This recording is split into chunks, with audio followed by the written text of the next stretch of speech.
जयपुर से उदयपुर रूट के बारे में जाने।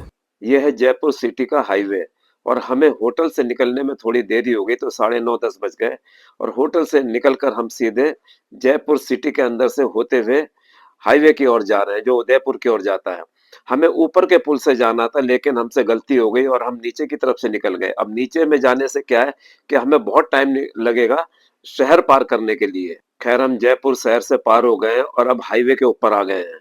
ये वही हाईवे है जो दिल्ली मुंबई की ओर जाता है जिससे हम जयपुर आए थे और जयपुर से उदयपुर लगभग 400 किलोमीटर है, नॉट लेस देन 400 किलोमीटर है। इससे तो आपको जयपुर से उदयपुर मोटा मोटा 400 किलोमीटर तो पड़ेगा ही। फिर हमने रेस्टोरेंट में यहाँ ब्रेकफास्ट वगैरह किया, रुककर आधा घंटा हमारा उसमें लगा। उसके बाद फिर हम आगे की ओर बढ़े। आगे हम जयपुर के पहाड़ों के बारे में भी बात करेंगे कि उन पहाड़ों का होने का क्या मतलब है। और देखिए अब ये जो है हमारे सामने टोल आ गया और हमने जो है 3,000 रुपये का ईयरली टोल कराया था जिसमें 200 ट्रिप मिलते हैं, तो उसी से हम जा रहे हैं उदयपुर की ओर। और ये हमें बहुत सस्ता पड़ा क्योंकि एक ट्रिप का अगर हम देखें तो 15 रुपये कटता है। अगर हम उसको कैलकुलेशन करके देखते हैं 3,000 रुपये को 200 ट्रिप से, तो खैर हमने ये टोल पार कर लिया है और आगे की ओर बढ़ चले हैं। और अब ये देखिए आपको ये पहाड़ दिखाई दे रहे हो, मैंने कहा था ना कि पहाड़ों के बारे में बात करेंगे। अब ये पहाड़ दिखाई दे रहा है, इन पहाड़ों को पता है क्या कहते हैं? ये पहाड़ अरावली के पर्वत कहलाते हैं जो कि पूरे राजस्थान में हैं।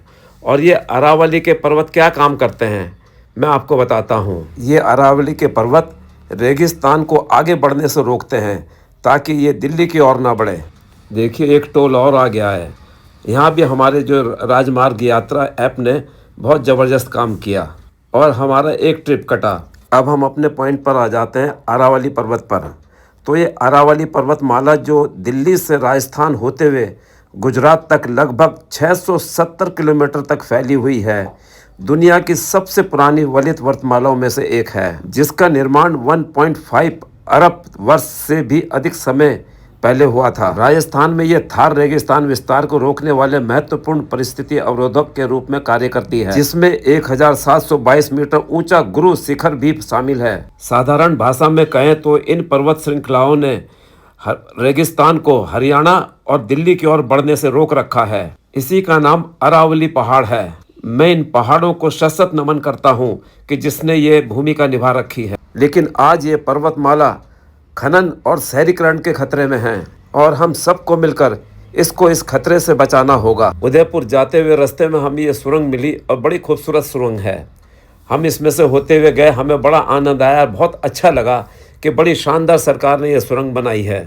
अगर ये सुरंग नहीं होती तो घूम फिर के बड़ा लंबा रास्ता करके जाना पड़ता, तो इसके लिए हमारी सरकार धन्यवाद का पात्र तो बनती है। अरावली न केवल भारत की सबसे पुरानी प्राकृतिक विरासत है बल्कि ये देश के पर्यावरण और जलवायु के लिए भी अत्यंत महत्वपूर्ण है, जिसे बचाना एक बहुत बड़ी चुनौती है। और अब हमारी ये सुरंग खत्म होने वाली है, जिसका मतलब है अब उदयपुर ज़्यादा दूर नहीं है। अब हम आपको सीधे होटल के ही दर्शन कराएंगे। ये देखो हम जो है अब होटल पहुंच गए हैं। होटल का नाम है महिमा हेरिटेज होटल जो उदयपुर में है। अब इसके लोकेशन के बारे में भी आपको बता देते हैं। ये अम्बावगढ़ इलाके में है, ठीक इसी के पास आयुर्वेदिक मेडिकल कॉलेज है और यहाँ से फतेह सागर झील बहुत पास है। आपको सामने चौराहे दिखाई दे रहा होगा, यहाँ खाने वगैरह की सारा सामान मिल जाता है। हम अपनी इस कार से उत्तराखंड से जो है उदयपुर आए और यहाँ से फिर हम माउंट आबू जाएंगे, तो उसका भी हाल हम आपको बताएंगे। इस होटल में हम 3 दिन रुके और डेली हम फतेह सागर झील पैदल घूमने जाया करते थे और रात को 11-12 बज जाते थे हमें वापस आते हुए। और इस होटल के आसपास जो है चौराहा दिख रहा है, यहाँ काफ़ी रेस्टोरेंट बने हुए खाने के और ठेली वगैरह भी लगी रहती है जिसमें आपको जो है इडली वगैरह सांभर मिल जाएगा। अगर आपको ये वीडियो अच्छी लगी तो लाइक शेयर और सब्सक्राइब जरूर करें और अगली वीडियो के लिए हमारे साथ बने रहें।